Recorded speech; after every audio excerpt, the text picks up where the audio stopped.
So if you could just introduce yourself and tell us a little bit about the film and what led you to making it. I'm Josh Green. I wrote and directed Deux Balloons, which was the film with a French bulldog.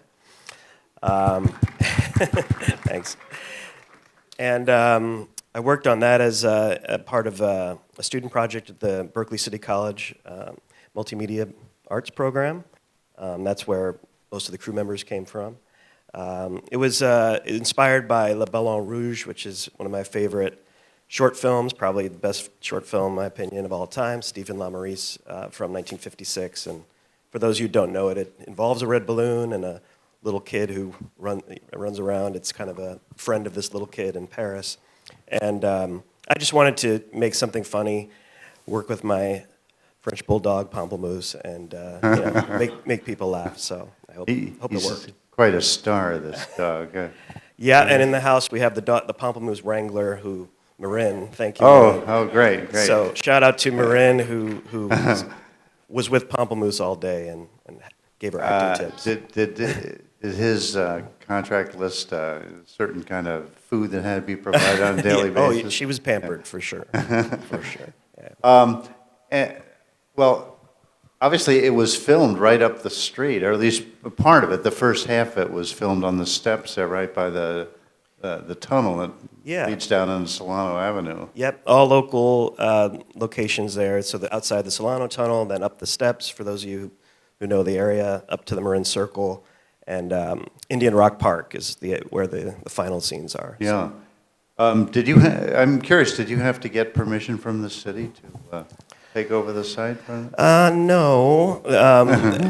Public. Should you have? Is this being recorded? Well, you probably, yes. The answer is yes, but public parks, at least my understanding, is there's a little bit more relaxed. You don't have to, get a film permit unless you're actually inside a building or at, say, a city-owned public building. But don't quote me on that, please. All right, I won't. There's a bit of guerrilla filmmaking going on. No one's recording.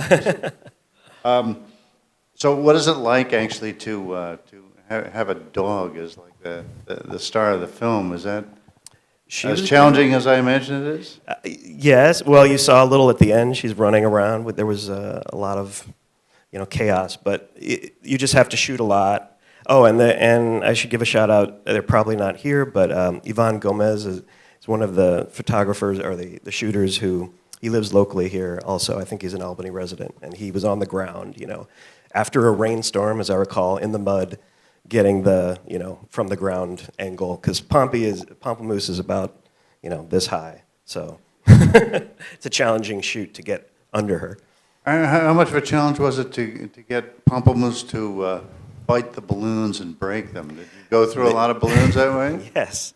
Actually, I think Marin was also the balloon person.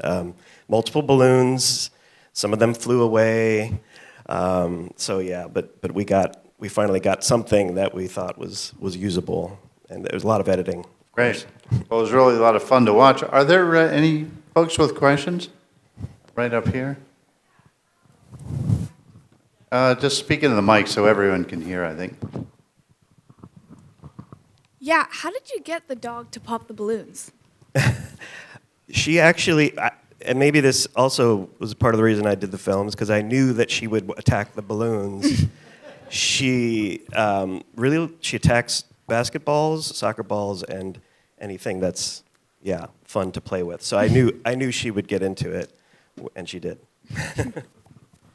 Any other questions?